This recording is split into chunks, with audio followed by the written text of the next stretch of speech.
Bonjour, je m'appelle Mamta Murthy, je suis vice-présidente pour le développement humain à la Banque mondiale et je suis ravie de vous accueillir ici aujourd'hui à cet épisode sur le financement dans l'ère de la COVID-19.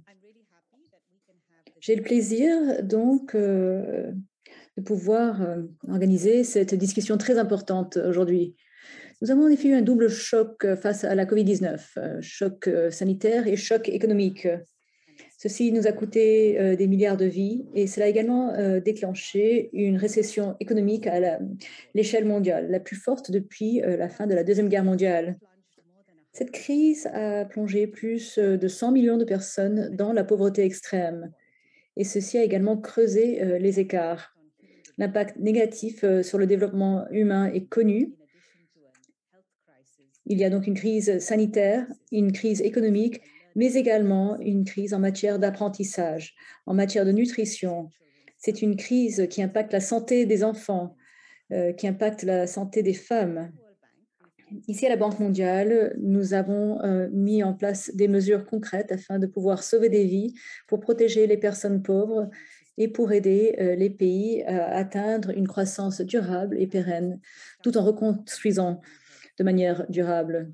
Depuis le début de la pandémie, nous avons déployé plus de 150 milliards de dollars. C'est la riposte la plus importante de l'histoire de la Banque mondiale. Nous avons également une enveloppe de 20 milliards qui ira jusqu'à la fin de l'année 2022 pour aider les pays à acheter des vaccins et mettre en place des systèmes pour mieux déployer ces vaccins à échelle. Aujourd'hui, nous allons aborder un document que nous avons publié qui s'appelle Du double choc à la double reprise. C'est un rapport qui a été publié au mois de mars 2021. Dans ce rapport, nous expliquons qu'il est important d'avoir une double reprise pour aider les pays à se redresser face au choc sanitaire, mais ils doivent également apporter une solution à la crise sanitaire afin de pouvoir obtenir un redressement et une reprise économique. Dans ce contexte de la double reprise à l'échelle sanitaire et à l'échelle économique, aujourd'hui, nous voulons mettre en exergue les projections macroéconomiques les plus récentes qui présentent donc un paysage mitigé pour les années à venir. Certainement, à l'échelle mondiale, il y a une reprise de l'économie mondiale. Cependant, il y a de nombreuses iniquités qui continuent à exister concernant la capacité des gouvernements à mettre en place les investissements publics qui sont nécessaires afin de pouvoir émerger de cette crise et mieux reconstruire. Nous sommes également préoccupés par la capacité des gouvernements à mettre en place des investissements clés dans le domaine de la santé. Aujourd'hui, nous allons donc examiner l'impact de ces prévisions avec un panel d'experts. Bienvenue donc à nos distingués intervenants qui vont partager avec nous leurs expériences pays, ainsi que les défis auxquels sont confrontés leurs pays respectifs. Du Vietnam, nous avons donc une représentante de ce pays qui n'a pas connu de récession en 2020 et qui aujourd'hui doit faire face aux variants Delta de la COVID-19. Ensuite, nous passerons à l'Égypte, autre pays qui a connu une croissance économique en 2020 et qui a mis en place des mesures afin de pouvoir fédérer des revenus publics et mettre de côté également d'autres revenus. Nous aurons le point de vue du Nigeria et du Libéria, deux pays qui ont été confrontés donc à un déclin en matière de dépenses publiques. Avec les panélistes, les intervenants, nous allons voir comment leurs gouvernements vont financer les investissements qui seront nécessaires afin d'avoir une reprise suite à la COVID-19 pour renforcer la préparation et pour améliorer l'accès à la CSU, la couverture de santé universitaire. Cet événement est proposé en ligne, en français et en anglais. Vous pouvez également suivre la conversation sur Twitter en utilisant le hashtag Health Financing. Je vous propose de commencer tout de suite et de rentrer dans le vif du sujet. Nous allons donc avoir une présentation de la part de Christophe Kurowski, qui est connu parmi nous. C'est le responsable sur le financement de la santé, mais il a également rédigé le rapport en question du double choc à la double reprise.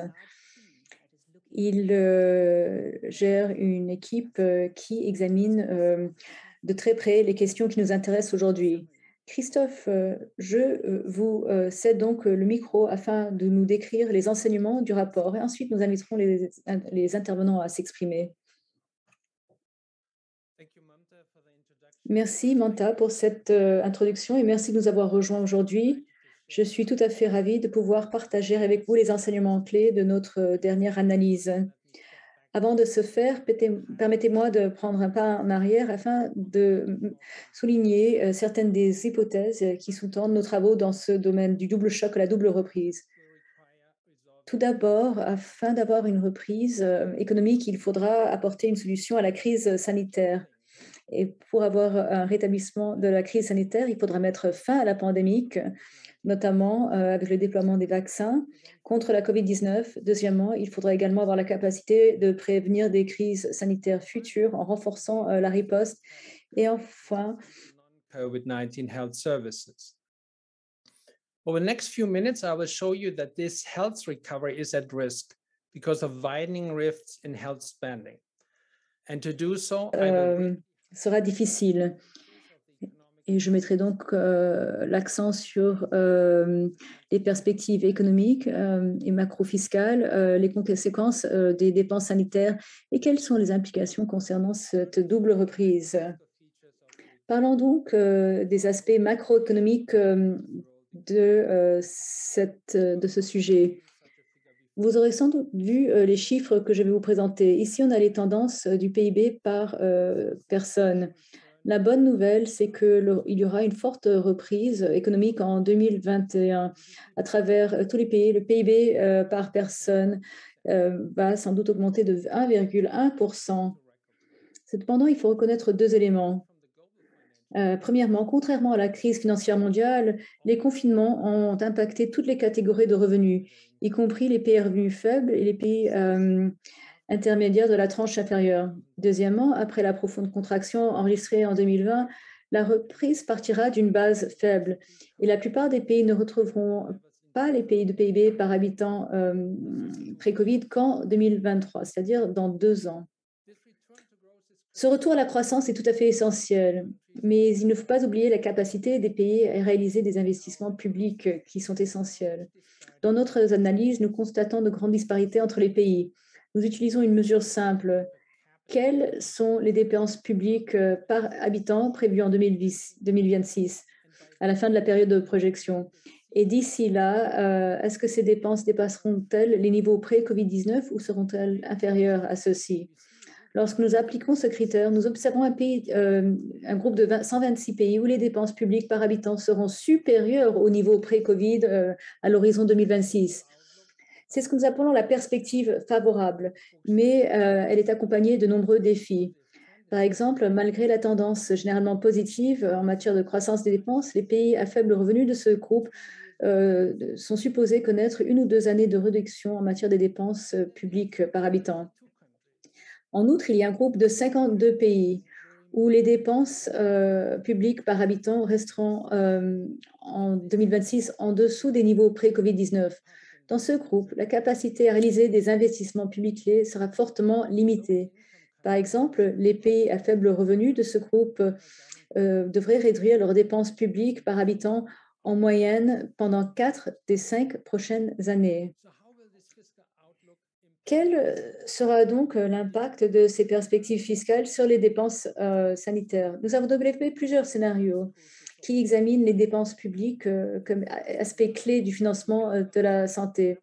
Dans le premier scénario, nous analysons comment les dépenses publiques en matière de santé par habitant évolueront si les gouvernements maintiennent constante la part des dépenses liées à la santé. C'est le scénario du statu quo. La priorité accordée à la santé dans les décisions budgétaires sous ce scénario ne change pas et les dépenses publiques en matière de santé seront déterminées par la taille de l'enveloppe globale des ressources publiques. Or, dans le second scénario, nous supposons que les tendances pré-pandémiques en matière de dépenses publiques en matière de santé par habitant se poursuivront à l'avenir. Nous appelons cela le scénario optimiste. Cependant, il est important de garder à l'esprit que dans la plupart des pays à revenus faibles, ces tendances, dans le passé, étaient insuffisantes pour atteindre les objectifs de couverture santé universelle d'ici 2030. L'analyse du scénario démontre comment les disparités importantes dans la capacité des pays à mettre en place des investissements publics clés se traduiront sans doute par de fortes disparités dans les dépenses publiques de santé entre les pays. Bien qu'elles ne soient pas sans défi, les perspectives pour le groupe de 126 pays, où l'on prévoit une croissance des dépenses publiques par habitant, sont assez favorables. En revanche, les perspectives pour les 52 pays pour lesquels aucune croissance des dépenses publiques par habitant n'est prévue sont sombres. Permettez-moi d'expliquer pourquoi. Prenons pour exemple les pays à faible revenu.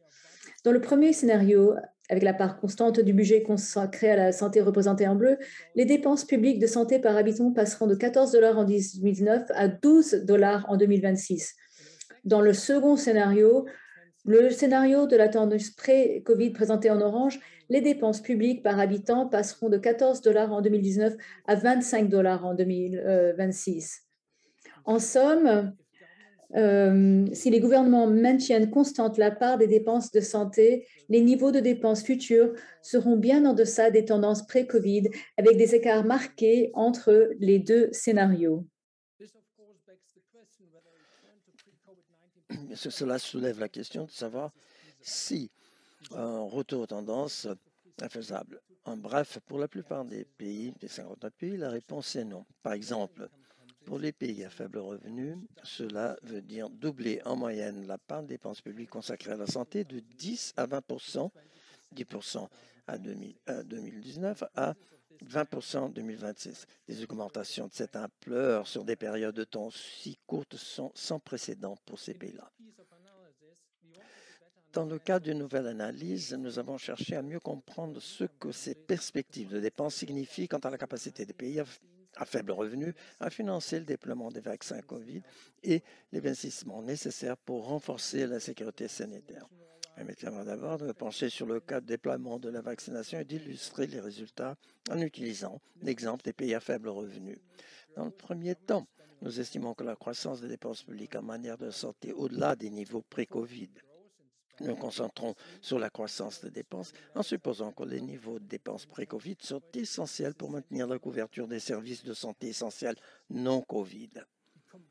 Nous regroupons les estimations de croissance des dépenses pour 2021-2022 car il s'agit de la période souhaitée pour le déploiement des vaccins.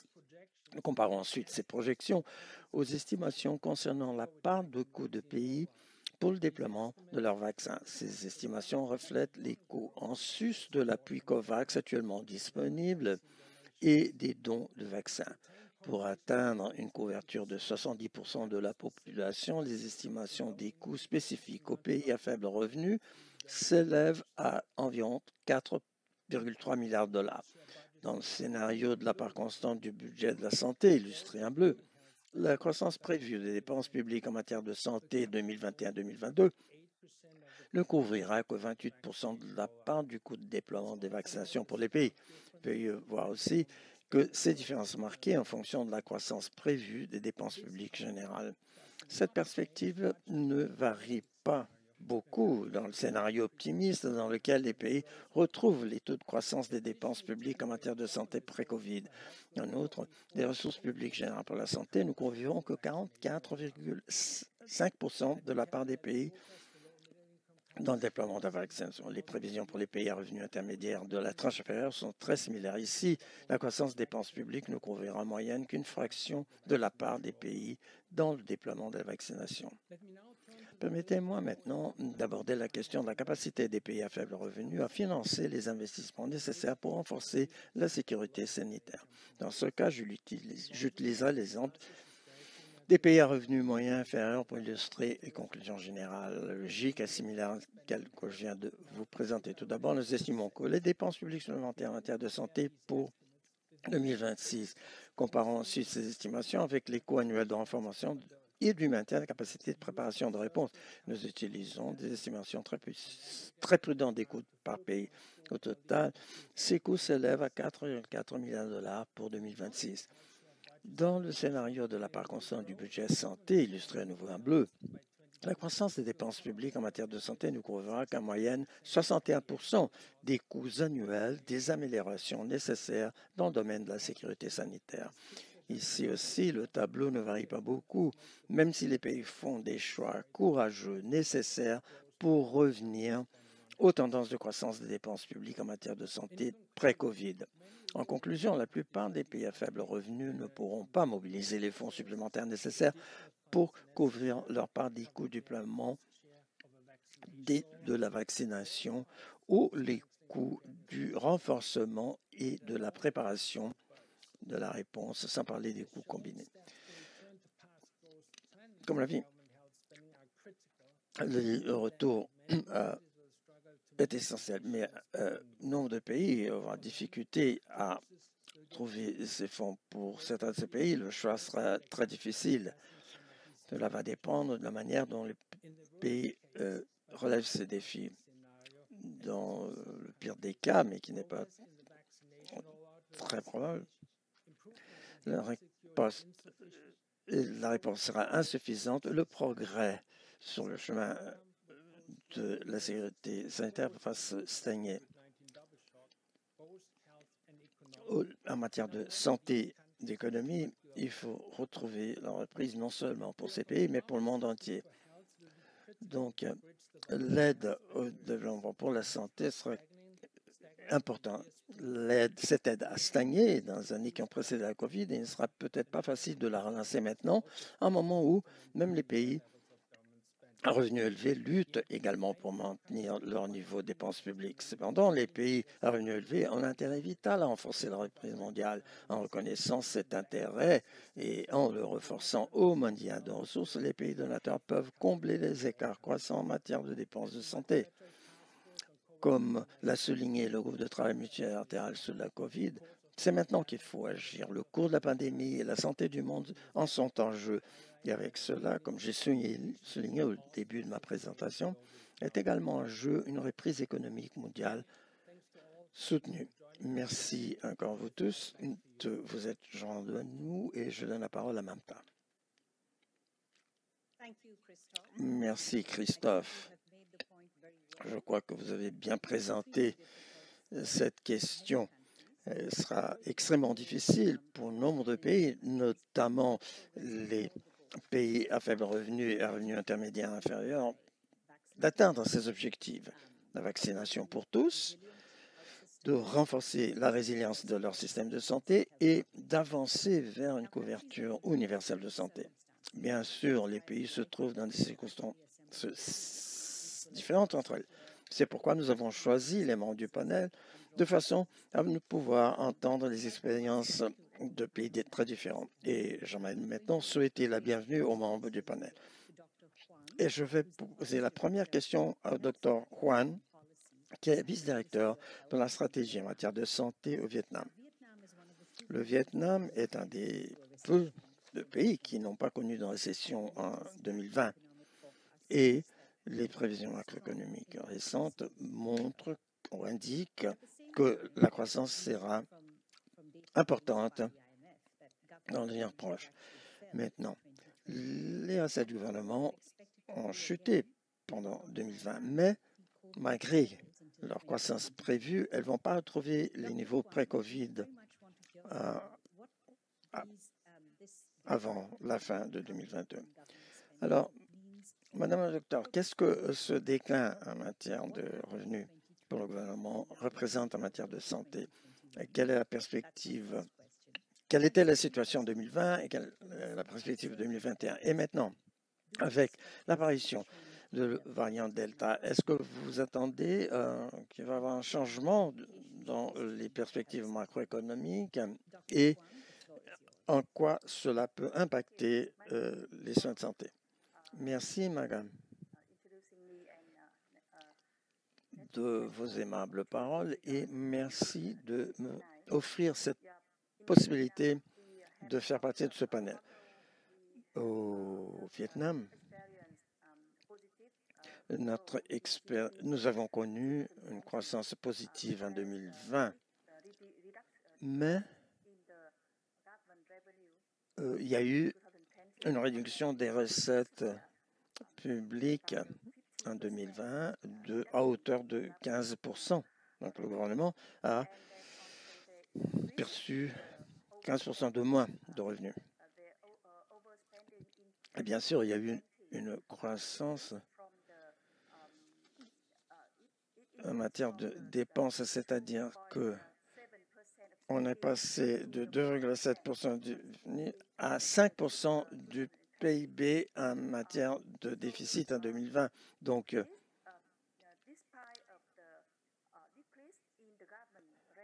le fait que les recettes du gouvernement ont diminué et étant donné aussi que nous ne disposions pas de mécanismes de financement pour réagir et pour financer la riposte à la COVID, le Vietnam se trouve aujourd'hui aussi victime de la 4e vague de COVID avec la variante Delta, ce qui cause vraiment des répercussions négatives, et même une crise sanitaire pour notre pays. En matière de dépenses de santé, outre le budget ordinaire du gouvernement pour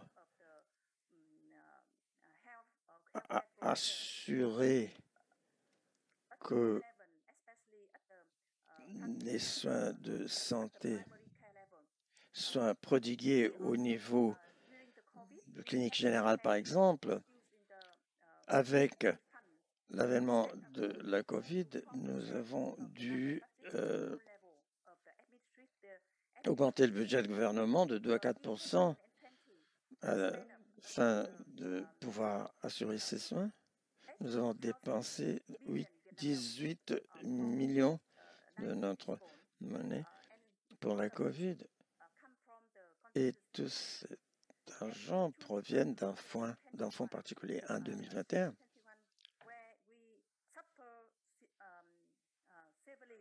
Nous avons souffert de la 4e vague de la COVID et il fallait avoir plus d'argent pour pouvoir financer la riposte à la COVID.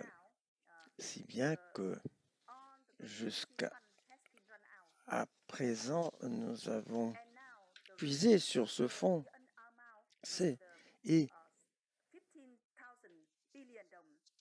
15 milliards d'unités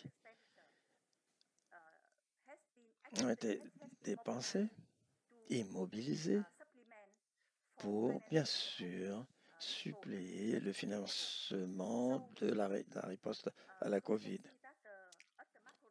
Cela montre qu'au niveau macroéconomique,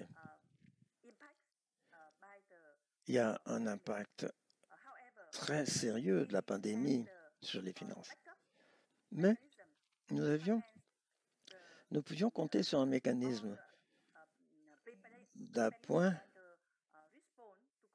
pour répondre à la COVID, utilisant les réserves financières du pays et le Fonds de réserve nationale pour, bien sûr, financer ces activités. Si bien que, jusqu'à présent, le ministre des Finances fait tout le nécessaire pour garantir qu'il y ait des ressources publiques pour continuer à financer la riposte à la pandémie et aussi pour aider financièrement les entreprises, les foyers.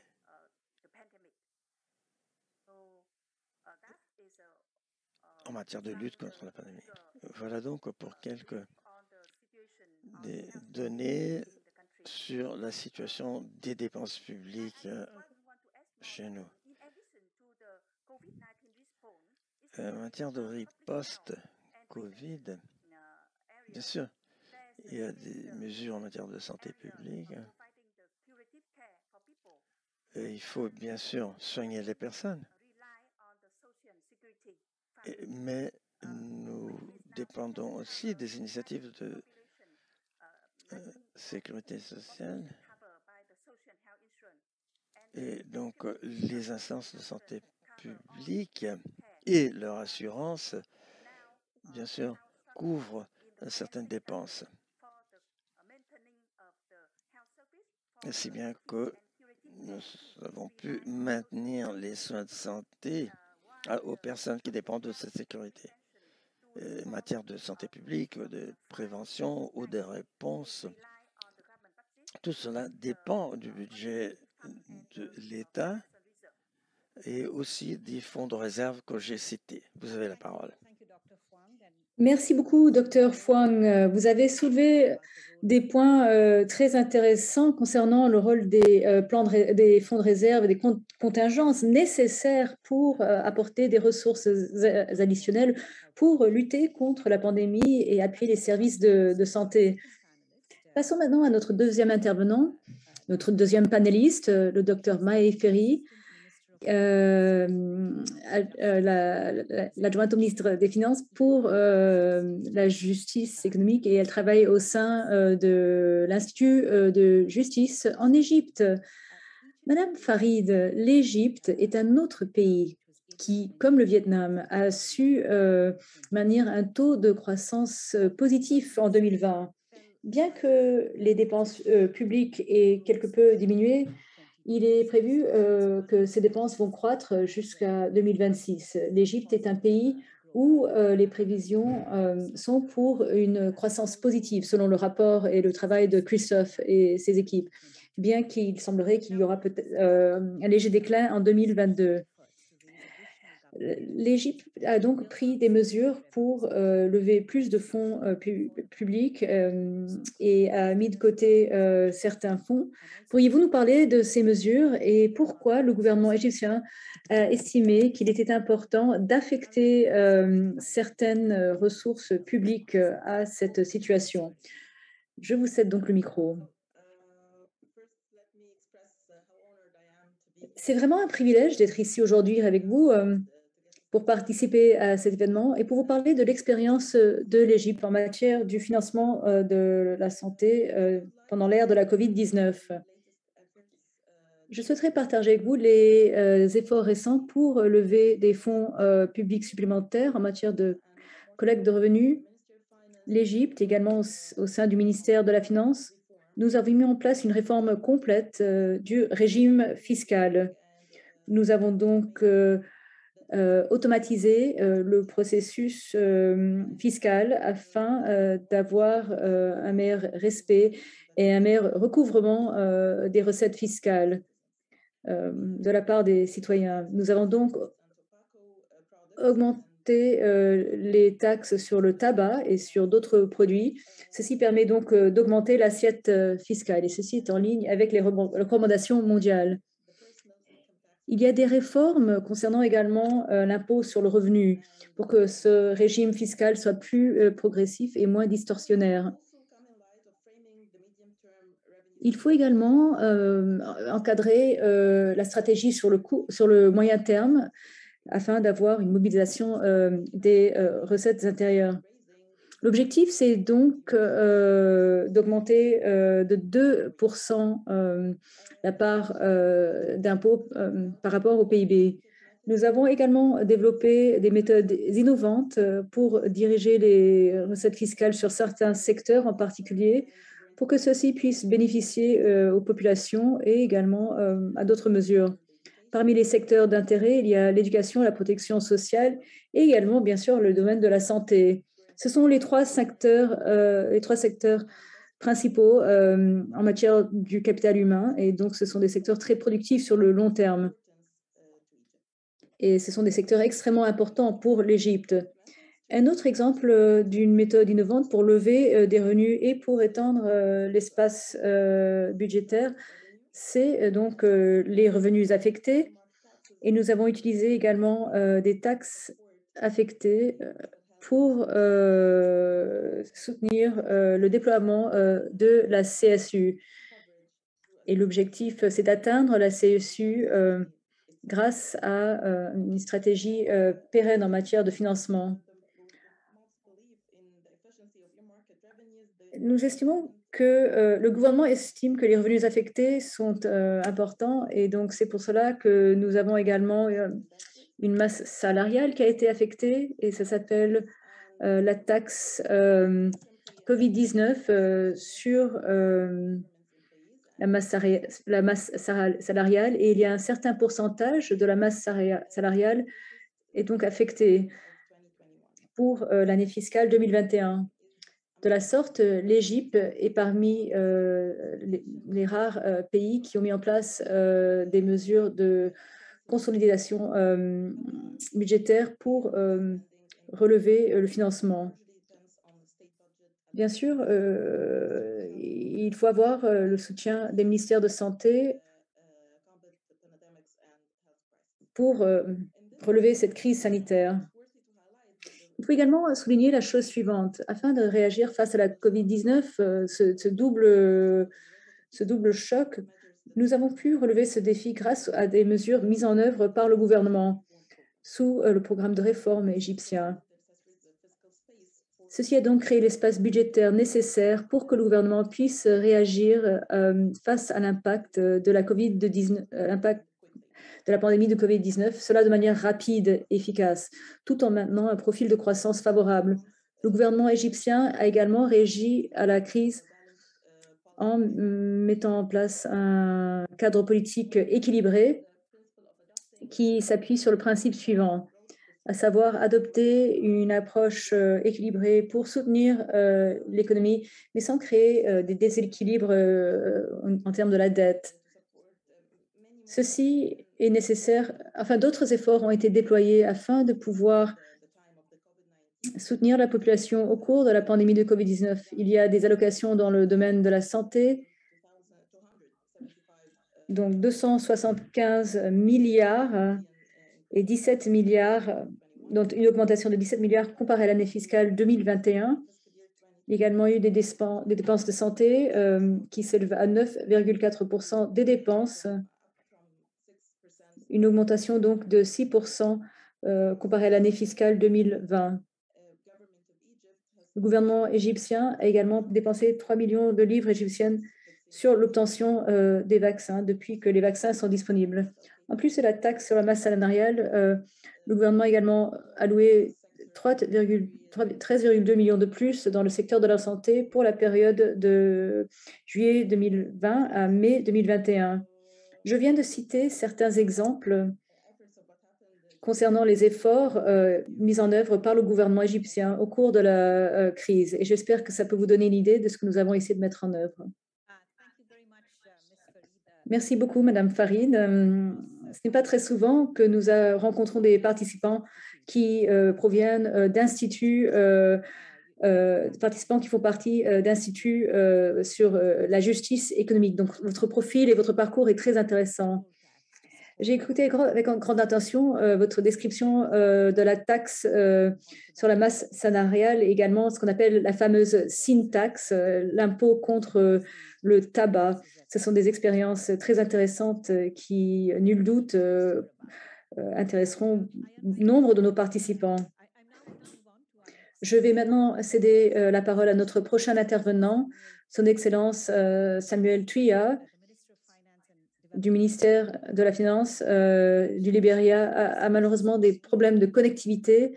Nous allons donc passer à Son Excellence Ben Akabwetse, qui est directeur général du bureau budgétaire au Nigeria. Bienvenue, Excellence.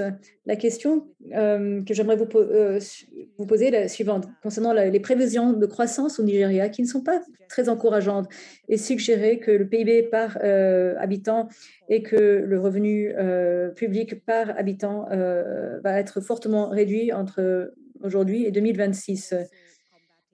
Le Nigeria fait également face à une augmentation, une recrudescence de la pandémie de COVID-19. Pouvez-vous nous donner votre point de vue concernant la manière dont la situation macroéconomique impacte la capacité du gouvernement fédéral à relever les besoins actuels en matière de santé de la population. Également, qu'en est-il du déploiement du vaccin et quelles sont les mesures prises par le gouvernement fédéral? Merci beaucoup, Manta. C'est un plaisir pour moi de pouvoir faire partie de cette table ronde. Merci à Christophe Kurowski pour ce rapport, cette étude très intéressante. J'espère que nous pourrons en obtenir une copie afin de pouvoir nous plonger dessus de manière plus détaillée. En ce qui concerne le Nigeria, tout d'abord, il me semble, quant à moi, que certaines des projections sont peut-être différentes de ce que nous observons nous-mêmes sur le terrain. À titre d'exemple, pour l'année prochaine, comme vous le savez, en 2020, nous n'avons pas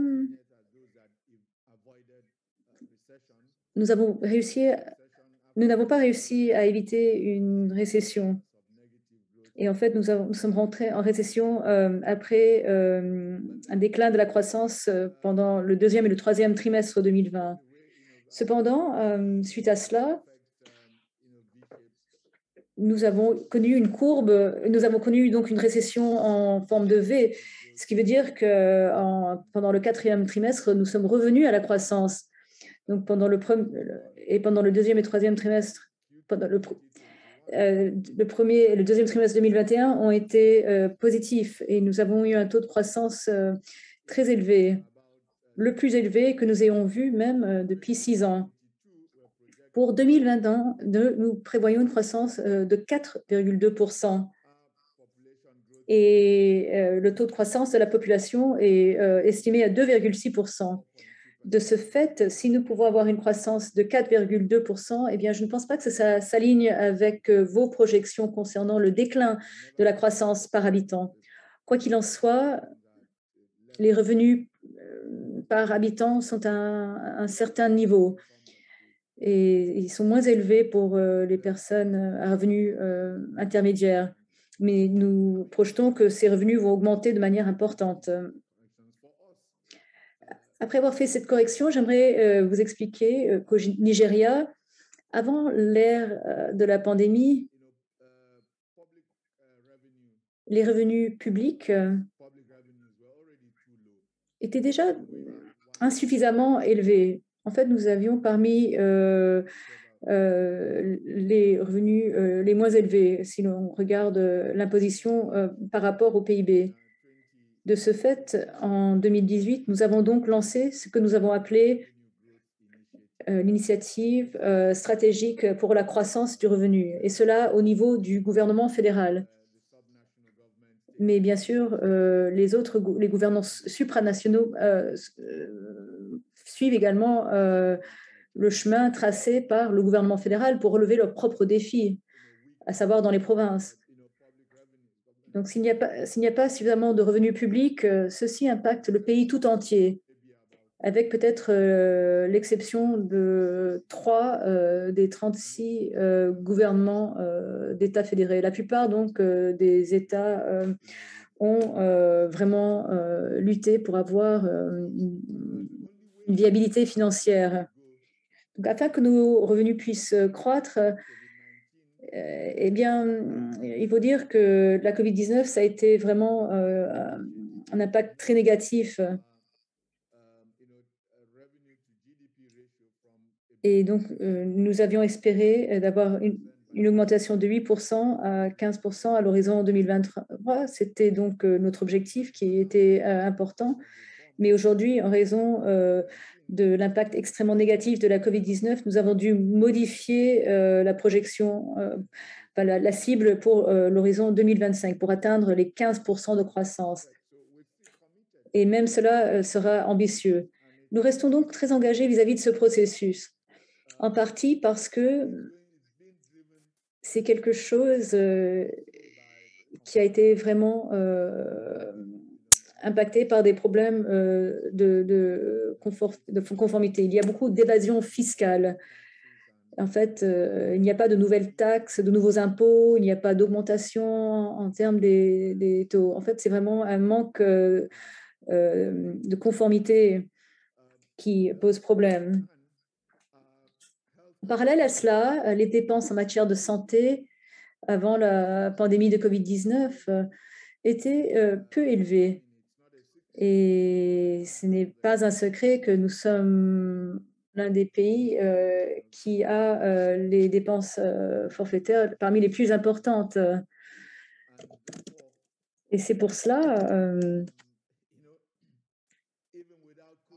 Et donc, même avant la pandémie, l'objectif, c'était d'augmenter les dépenses en matière de santé. Et en fait, la COVID-19 a vraiment relevé les failles du secteur public. Mais je vous dis que c'est quelque chose de positif, car aujourd'hui, le pays tout entier est vraiment en accord concernant la nécessité d'augmenter les dépenses dans le secteur de la santé. Même les personnes qui, dans le passé, pouvaient quitter le pays afin de pouvoir recevoir des soins, à cause du confinement, ces mêmes personnes n'ont pas pu quitter le pays. Et ils ont donc pris conscience de l'importance donc d'apporter des solutions aux problèmes auxquels était confronté le secteur de la santé. Et c'est pour cela qu'il faut augmenter les dépenses en matière de santé. Cet engagement reste en place aujourd'hui, même dans l'ère post-pandémie. La COVID-19 n'a pas réduit nos dépensements en matière de santé. Tout au contraire, ceci a vraiment déclenché des dépenses beaucoup plus importantes dans le domaine de la santé. Et nous pensons que cette tendance va continuer au cours du moyen terme. L'un des défis, cependant, c'est que, comment vous dire, il y a deux choses. Du côté des revenus, par exemple, je vous dirais qu'il y a une quête afin de pouvoir renforcer les revenus. En fait, nous avons un système fédéral, le gouvernement fédéral et ensuite les 36 États fédérés. Et ensuite, il y a 764 gouvernements locaux. C'est le troisième niveau de gouvernement. Et chaque gouvernement local a des parts qui sont garanties concernant le revenu fédéral. Et chaque gouvernement local a une autorité d'imposition. Donc, l'information financière,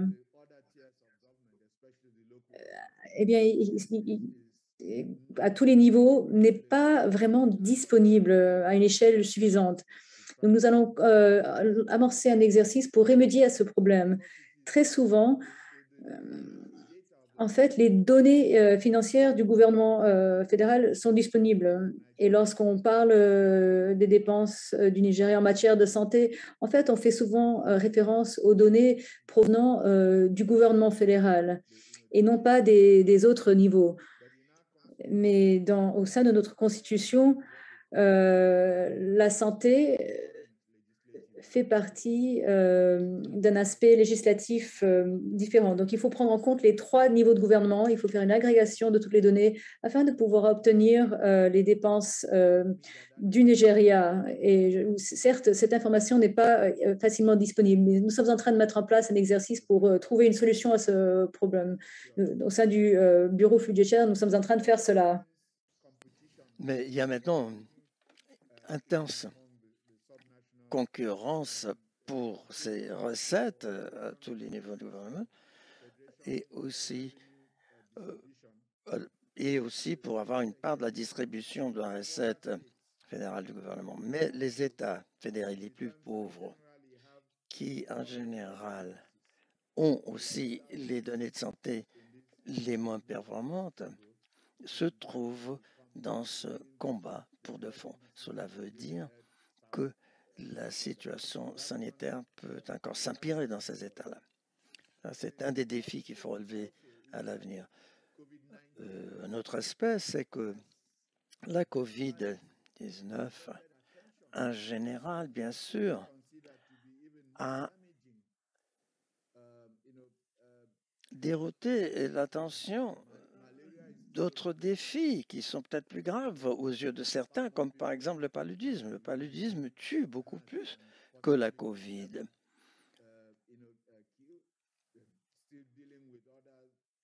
Donc, nous sommes confrontés à d'autres problèmes, comme la fièvre Lassa, d'autres maladies qui doivent être prises en charge au niveau de soins primaires de santé.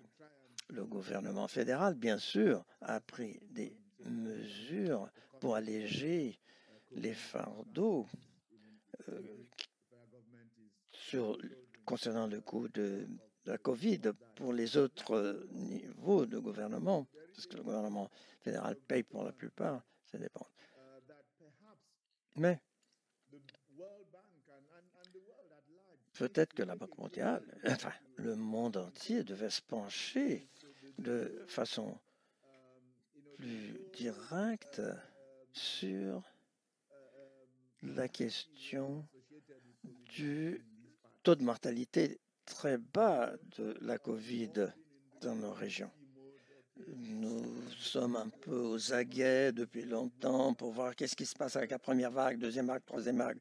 Maintenant, je crois qu'il faudrait que nous nous concentrions pour connaître exactement ce qui se passe en Afrique subsaharienne et Afrique australe, enfin,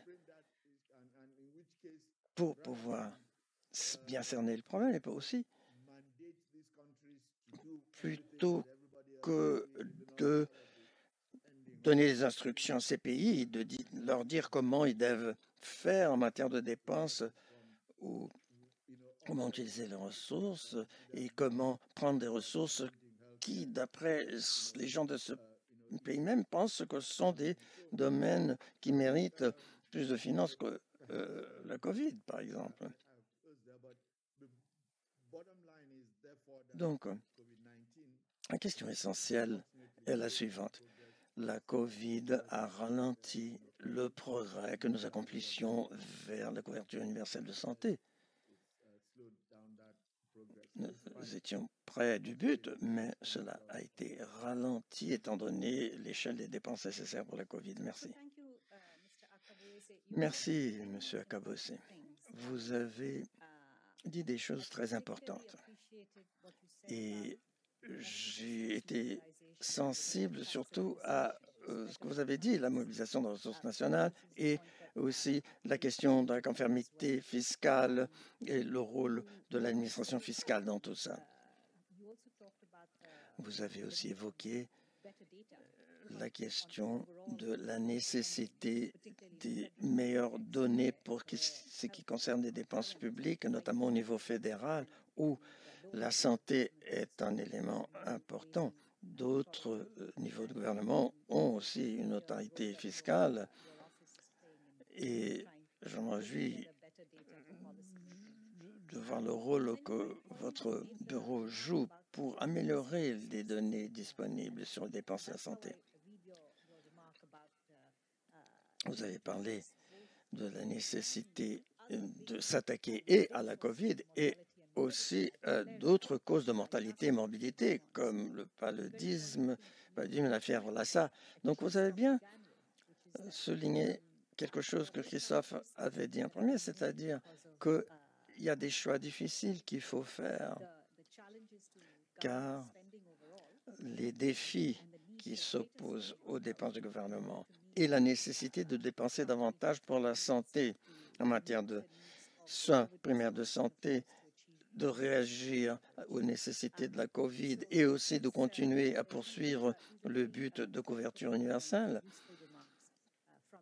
Toutes ces réflexions, bien sûr, nous font réfléchir sur autre chose. Bon, nous devons maintenant passer à la partie finale.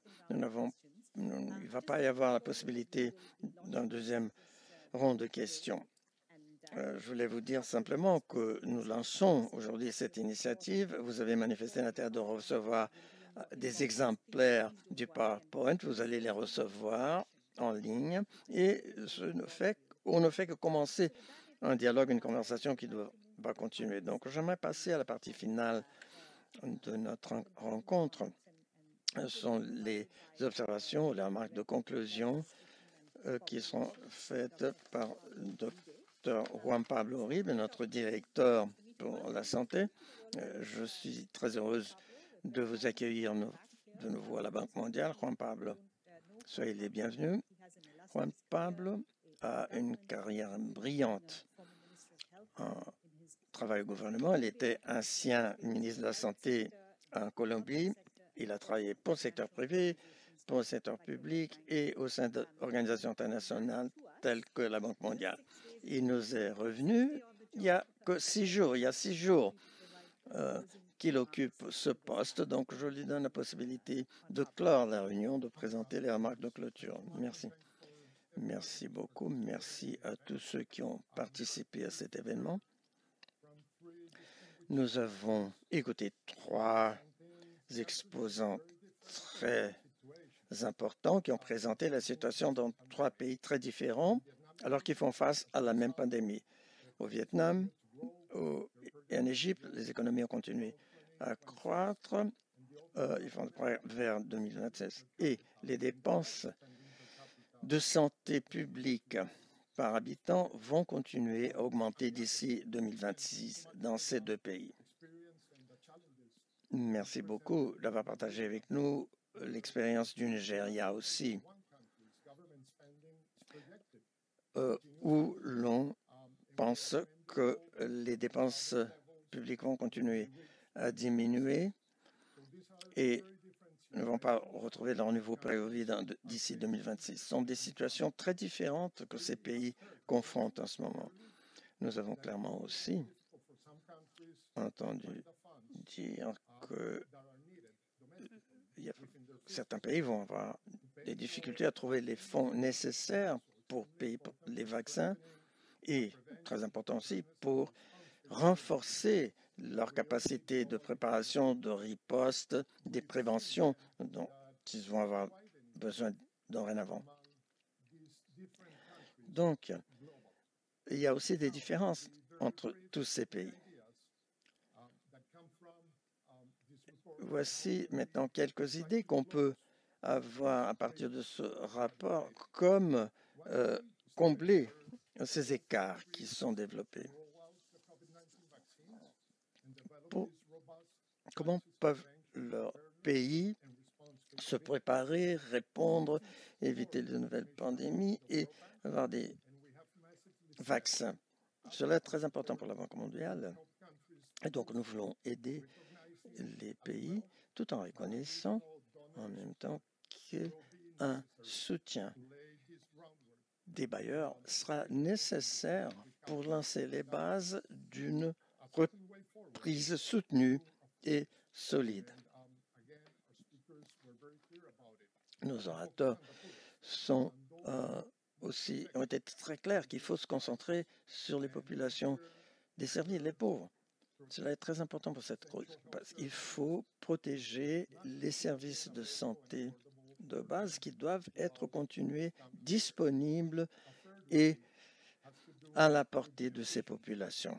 Et cela, bien sûr, a trait directement à l'efficacité de l'utilisation de ces fonds qui sont disponibles au niveau international et au niveau national. Très bien, aussi bien. À la Banque, nous travaillons avec les finances, les ministres des Finances pour arriver à ce point. Et j'ai confiance qu'ensemble, on peut arriver à cette reprise. Et nous espérons que le document qui vous a été présenté, qui vous sera envoyé, les discussions et, plus important encore, les efforts de tous les pays qui sont mis en commun, nous tous, vont nous aider à réussir cette double reprise. Merci. Merci beaucoup, Juan Pablo. Nous touchons ainsi la fin de notre manifestation. Je tiens à remercier les membres du panel, encore une fois, d'avoir été avec nous, de présenter l'expérience de leur pays. J'aimerais remercier Christophe et toute son équipe de l'excellent travail qu'ils ont abattu et qui vous a été présenté aujourd'hui. Nous espérons que cela peut servir de base aux discussions qui vont avoir désormais, bien sûr, pour aider à cette reprise. Je remercie tous les participants, ceux auditeurs de cette séance. Le groupe de Christophe a lancé un chat en plusieurs langues pour répondre à des questions. Nous espérons que cela va aider, bien sûr, à renforcer les messages du rapport présenté par Christophe. Donc, il ne me reste que de vous remercier tous et de dire que nous nous réjouissons à la personne